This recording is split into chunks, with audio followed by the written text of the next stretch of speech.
Welcome to the National Library of Scotland. It's another gorgeous sunny day in Edinburgh. My name's Lee Hibbard, I'm the Digital Preservation Manager. I'm just going to take you through some of the highlights of the last year and some of the forthcoming work.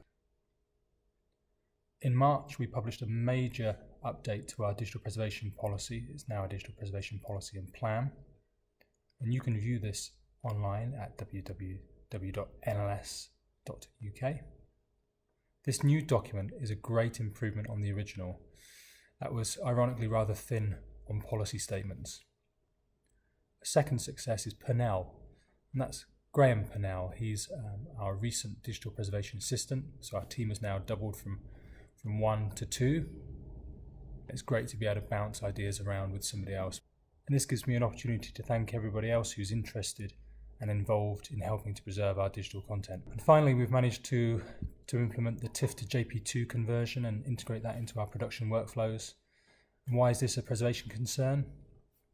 Well, there's an element of format selection there, but the major impact that the TIFF to JP2 conversion is having is one of sustainability. We can essentially halve the costs to store our master imagery.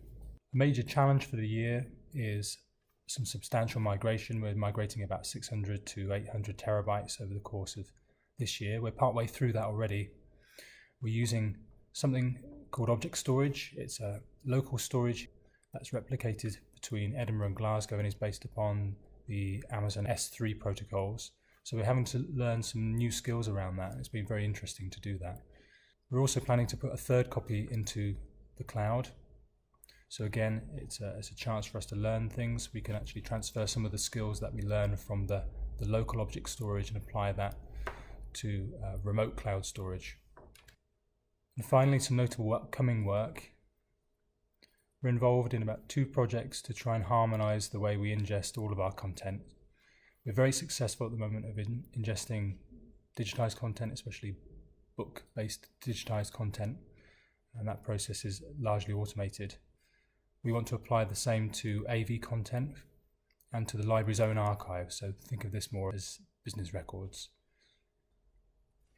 So we expect there to be some variety on ingest and pre-ingest, standardization in the middle where we're doing the preservation, and then some variety on the dissemination where we'll disseminate the content in a multitude of different ways. There's still a lot of work to do for everything other than the digitized content that we have for access, and that will come in the future.